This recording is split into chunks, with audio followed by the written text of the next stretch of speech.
on the war in Sudan, calling for both parties to commit to a ceasefire. I repeat that call today.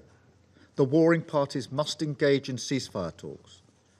We support the Secretary-General's envoy in his efforts towards peace. We must keep working to bring this war to an end, and we must ensure that those responsible for committing atrocities are held accountable. And this leads me to my third and final point. We must ensure accountability for those violating the UN Charter, and this Council must recommit to the values it sets out. Now, this should go without saying. Yet the greatest violation of the Charter in a generation has been committed by one of this Council's permanent members. Russia's invasion of Ukraine is illegal. It threatens global security. It's caused colossal human suffering. Over 35,000 civilians have been killed or injured, 6 million forced to flee, and almost 20,000 Ukrainian children forcefully deported, kidnapped, to put it bluntly.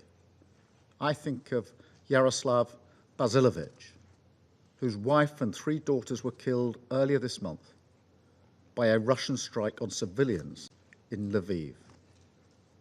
And I wonder how Russia can show its face in this building.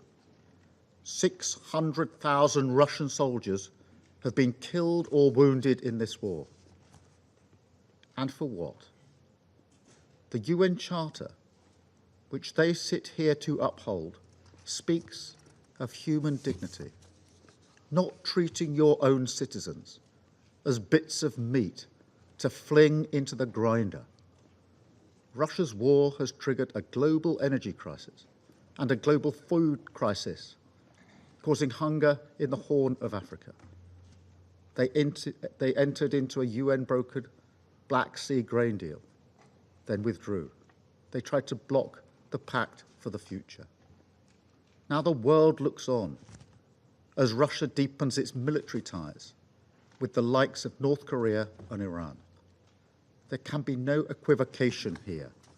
They must be held accountable. Aggression cannot pay. Borders cannot be redrawn by force. Russia started this illegal war. It must end it and get out of Ukraine. We stand with the 89 countries who made clear at the Swiss Peace Summit that Ukraine's territorial integrity must be the basis of any just and lasting peace.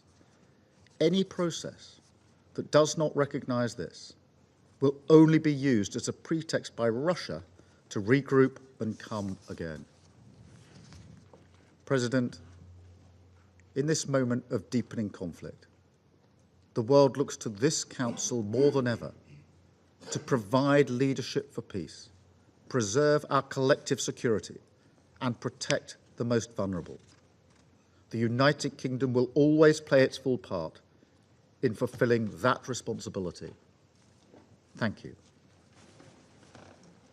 I thank His Excellency Sir Keir for his statement, and I'll give the floor to His Excellency Mr. Wang Yi, Member of the Political Bureau of the CPC Central Committee and Minister for Foreign Affairs of the People's Republic of China.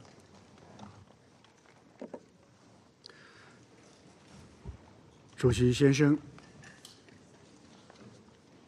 秘书长，还有各位同事，中方欢迎斯洛文尼亚作为本月安理会的轮值主席国倡议召开为和平展现领导力这一公开的辩论会，也感谢格罗布总理主持今天的会议。我认真听取了秘书长所做的通报，对秘书长先生为世界和平所做的努力表示我们的赞赏。主席先生，自古以来，和平始终是人类社会的